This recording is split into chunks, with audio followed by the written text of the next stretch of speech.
Hello my dear student, स्वागत है आप सभी के आपके अपने चैनल ज्ञान कोचिंग सेंटर पे। हम लोग आप लोग के लिए बिहार बोर्ड क्लास 10th के लिए 2025 में जितने भी बच्चे एग्जाम देने वाले हैं उन लोग के लिए हम लोग जो है एक सीरीज स्टार्ट किए हैं, जिसमें आप लोग को सारा सब्जेक्ट का पूरा वीडियो मतलब फुल वीडियो मिलने वाला है। जिसमें कंटेंट भी इसमें बहुत अच्छा डाला गया है, जो कि आप लोग जो भी सिलेबस है, जैसे क्वेश्चन पूछा जाता है, जिस तरह का इस बार क्वेश्चन देखा गया है उसी सिलेबस के अनुसार हम लोग इसको मॉडलाइज किए हैं, जो कि आप लोग के लिए बहुत ज़्यादा हेल्पफुल होने वाला है। देखिए, हम लोग इसको अभी स्टार्ट, जैसे कि देखिए पहले हम लोग इस सिविक्स है, सिविक्स का हम लोग अभी देख रहे हैं कि क्या इसका सिलेबस है। सिलेबस का इंट्रोडक्शन देख रहे हैं इस वीडियो में, और अगले वीडियो में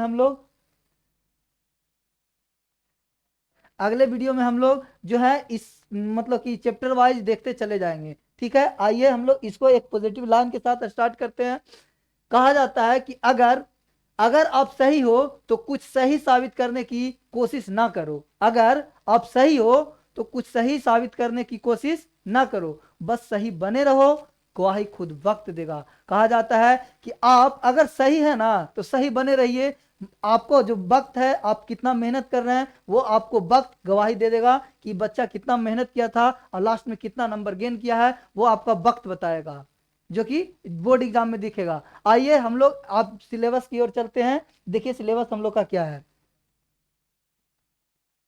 ध्यान दीजिए। हम लोग को इसमें अगर हम लोग जैसे देखिए इसको मॉडलाइज किया गया, ज्यादातर क्वेश्चन हम लोग को बीटीबीसी से पूछा जाता है, इसलिए हम लोग बीटीबीसी से ही इसको मॉडलाइज किए हैं। जिसमें हम लोग को नंबर ऑफ चैप्टर 4 पढ़ने हैं, जिसमें से इसमें देखिए पूछा जाता है, क्वेश्चन जो पूछा जाता है आप लोग को हम बता दें इससे।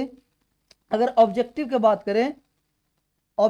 बात करें तो आपको अभी तो दुगना पूछा जा रहा है, इसलिए 25 से 30 नंबर का मतलब ऑब्जेक्टिव पूछ देगा। दुगना पूछा जा रहा है इसलिए, नहीं तो ऐसे ये 12 से 15 नंबर का पूछा जाता है अगर इसका सिंगल पूछा जाए तो।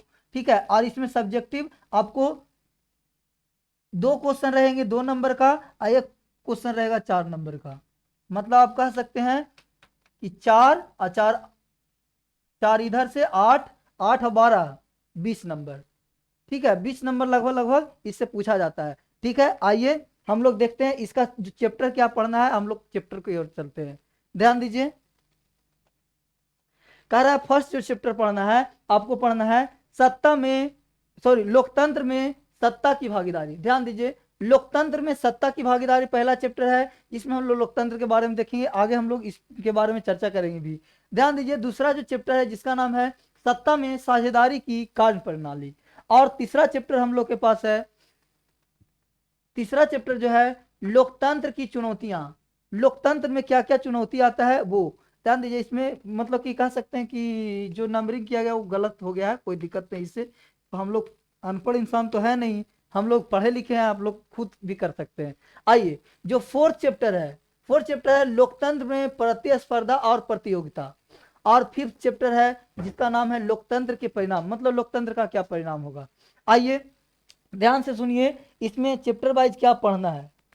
पहला जो चैप्टर है जिसका नाम है लोकतंत्र में सत्ता की भागीदारी। ध्यान दीजिए, कहा जाता है कि लोकतंत्र लोकतंत्र जो है, लोकतंत्र किसी भी देश को शांति देने का कार्य करता है, या फिर कह सकते हैं सभी व्यक्तियों को मतलब कि सत्ता में लाने का कार्य करती है। इसी में ये चैप्टर में लिखा गया है कि लोकतंत्र में सत्ता की भागीदारी, मतलब जिस राष्ट्र में जिस देश में जितने व्यक्ति रह रहे हैं उसका ये हमारा लोकतंत्र है उसमें भागीदारी है या नहीं। ठीक है, इसमें हम लोग इसी के बारे में चर्चा करें, जिसमें बहुत सारे देश का चर्चा करें, जैसे बेल्जियम में पहले क्या था, वो क्या हुआ, मतलब उसमें लोकतंत्र कैसे आया। और इसके बाद हम लोग श्रीलंका का एग्जाम्पल लेते हुए, भारत में बिहार का एग्जाम्पल लेते हुए इस चैप्टर को हम लोग समाप्त करेंगे। मतलब कि कैसे कैसे हम लोग का भागीदारी है अपना लोकतंत्र में। ठीक है, जैसे आप देखते होंगे कि हिंदू है तो हिंदू इतना सीट पर लड़ेगा चुनाव, मुस्लिम है तो इतना सीट पर लड़ेगा, यही सब इस चैप्टर में हम लोग को जानना है। आइए नेक्स्ट देखते हैं दूसरा चैप्टर में क्या पढ़ना है। सत्ता में साझेदारी की कार्य प्रणाली। यदि आप सत्ता में पहुंच गए, लोकतंत्र में पहुंच गए हैं, तो आपका काम क्या है, जैसे जिस क्षेत्र से आप जीत करके जाते हैं उस क्षेत्र के समस्याओं को आपको वहां पर लोकतंत्र में पहुंचाना है, संसद में पहुंचाना है, जिससे क्या हो सके कि आपके क्षेत्रीय लोग को जो समस्या आ रहा है उस समस्या का निपटारा हो सके। मतलब कि जो एमपी और विधायक चुनाव जीतकर जाएंगे उसका काम क्या है हमारे क्षेत्र में, यही सब के बारे में हम लोग को इस चैप्टर में पढ़ना है। जैसे कि आप देखते होंगे यदि हमारे क्षेत्र में कोई विकास नहीं हो रहा उसके प्रति बहुत सारे लोग, जैसा कि आपको दिखाया गया है कि मतलब कि बहुत सारे लोग हैं जो क्या आंदोलन करने लगते हैं कि हमारे क्षेत्र में ये विकास नहीं है वो विकास नहीं है। कई कई लोग तो इतना हद तक आ जाता है कि जिस गांव में रोड की समस्या है वो मतलब गांव वाला व्यक्ति रोड जाम कर देता है कि मेरे गांव में जब तक रोड नहीं बनेगा तब तक हम रोड पर से हटने वाला नहीं। मतलब कह सकते हैं ये लोकतंत्र में हमारा नेता का क्या काम है वही आपको इस चैप्टर में हम लोग पढ़ेंगे। ठीक है, आइए नेक्स्ट चैप्टर हम लोग के सामने क्या है।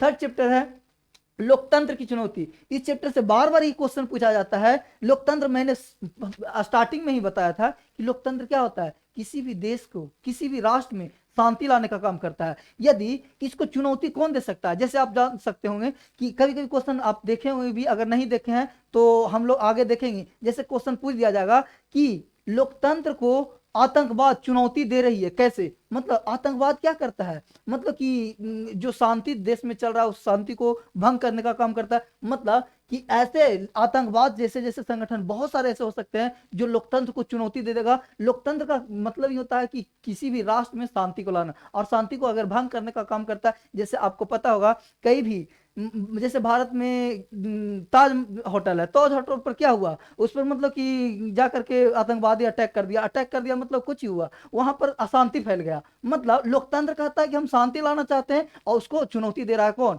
आतंकवाद। इस तरह की बात हम लोग इस चैप्टर में पढ़ने वाले हैं। ठीक है, आइए नेक्स्ट चैप्टर हम लोग के सामने क्या है, कहता है लोकतंत्र में प्रतिस्पर्धा और प्रतियोगिता। ध्यान दीजिए, लोकतंत्र जो है इसमें प्रतिस्पर्धा के साथ साथ प्रतियोगिता। ध्यान दीजिए, आपको पता होगा लोकतंत्र में सभी लोग का बराबर मतलब कि भागीदारी होना चाहिए। प्रतिस्पर्धा कहने का मतलब सभी को बराबर स्तर पर मतलब लोकतंत्र में जाने का मतलब अधिकार है, यह हमारा संविधान कहता है। ये इसी के अनुसार भी हम लोग पढ़ेंगे। प्रतियोगिता मतलब हो रहा है कि वो संविधान में जाता है मतलब कि जिस कम्युनिटी, जैसे भारत सरकार अभी फिलहाल में कहता है कि हम जातीय जनगणना नहीं कराना चाहते।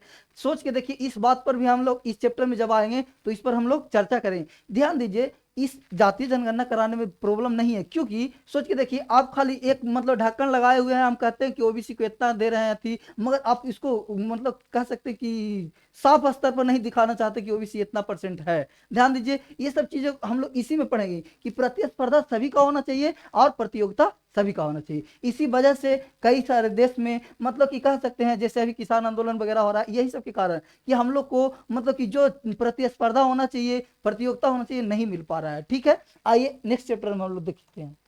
नेक्स्ट चैप्टर में क्या है, लोकतंत्र। ये चैप्टर नंबर 5 है, लोकतंत्र का परिणाम क्या है। ध्यान दीजिए, अभी जस्ट बताया लोकतंत्र का मेन उद्देश्य यही है कि हमारे राष्ट्र में शांति को मतलब कि लाना। तो शांति लाने के लिए लोकतंत्र जैसे डेमोक्रेसी, जैसे कि डेमोक्रेसी जो है, लोकतंत्र जो है, इसका परिणाम क्या होगा, तो देश में अंततः शांति आएगी और सभी को समान अधिकार मिलेगा। यही सब हम लोग इस चैप्टर में देखने वाले हैं। Thank you for watching this video.